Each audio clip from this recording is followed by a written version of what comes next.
London Music Masters is a charity which we established several years ago with the aim to do two things. One was to provide motivation and support for young aspiring violinists, and the second was to try to help take music education into primary schools for students who wouldn't otherwise have the opportunity. And we're really trying through the Bridge programme, coupled with our awards, to have something that goes from the bottom, from the inspiration level, all the way up to the top, which is the aspiration level. We felt that there was a role to play that wasn't a competition but was an award that would support violinists, both financially but in terms of mentoring and helping them to reach out to a broader audience and to young students coming up. We're creating absolutely new approach. First of all, there's no losers in our competition. There's nobody who go home with feeling that the name was shattered or career will not develop because nobody know who participated in our awards. Everything was behind the closed doors. We have only winners, 3 ladies, each one coming from different part of the world, and each one's very different personality, temperament, but they have something in common. They're young, they're talented, and they're inspiring. I was lucky enough to be one of the secret jury who chose these 3, and it was a pleasure to hear all the 10 that we heard. And I must say that the standard was absolutely formidable. The first one I heard, which wasn't one of these, I thought was just wonderful. He must be going to win it. And then I heard the second one, and I thought, no, maybe he's going to win it. and so it went on. It was extremely difficult. So the level is incredibly high. I think the LMM award is pretty much different from all the other prizes. This gives you a chance for a little more long-term development. It takes 3 years for us to be the winners. So I guess within that time we will have many different opportunities connected with our development, our careers, and I really think that those 3 years can be really exciting and really unusual. It's really big task to give 100% or 150% of yourself into the piece of wood and make it cry, make it sing, make it laugh.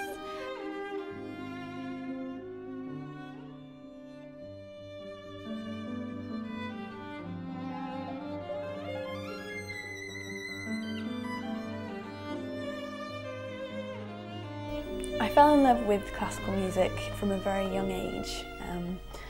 Because I was going to concerts from about the age of 0. My parents would take me to any student concert when I was little, and so I just loved hearing live music. That was the most exciting thing for me.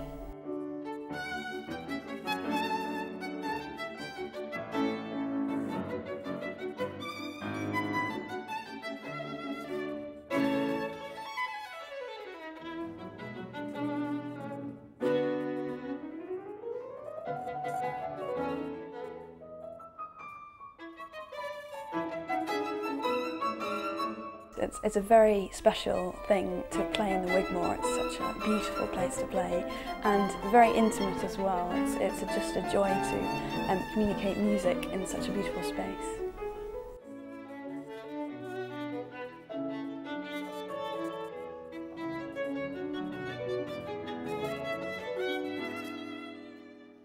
My parents are not musically inclined, so the story goes that when I was 2 years old, I was watching a particular episode of Sesame Street, and Itzhak, the violinist, was on that particular show, and I saw him play, and I decided I want to do that.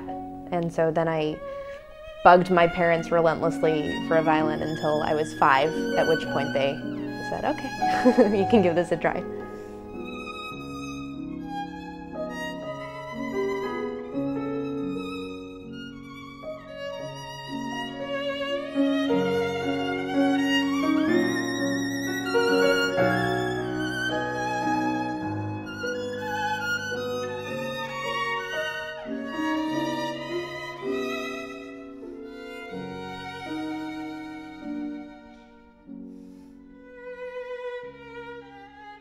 winning this London Music Masters Award was a complete surprise.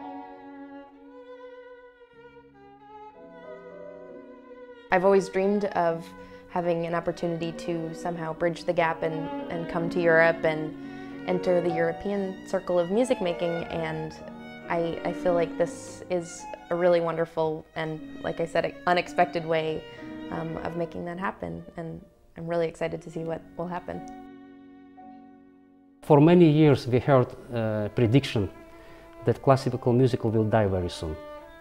And one of the reasons for this prediction was the refusal of classical music players to understand the importance of outreach programs, of going to school and to work in underprivileged areas, to prepare next generation of the concert goers, or to engage audience in the performances. I think now the world is changing drastically, and I'm happy to say this, that London Music Masters playing maybe modest but important part in the change of the world.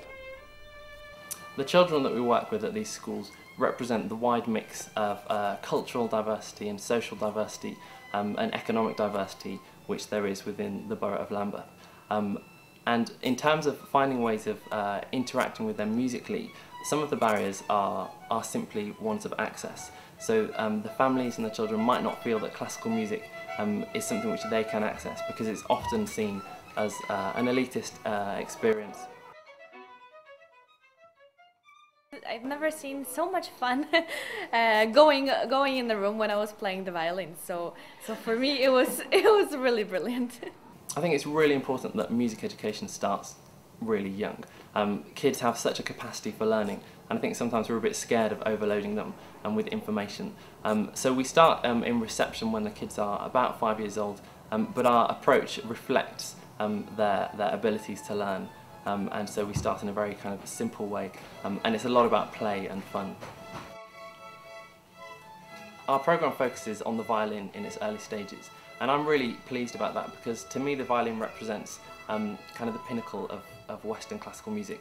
It has the most beautiful repertoire, it's the most difficult instrument to play, and we have some of our finest artists are violinists. So for me what we're saying to the children is, yes, the violin is really hard, but it's really amazing and you can do it. We're really putting in their hands the ability to achieve the vast potential there is within Western classical music.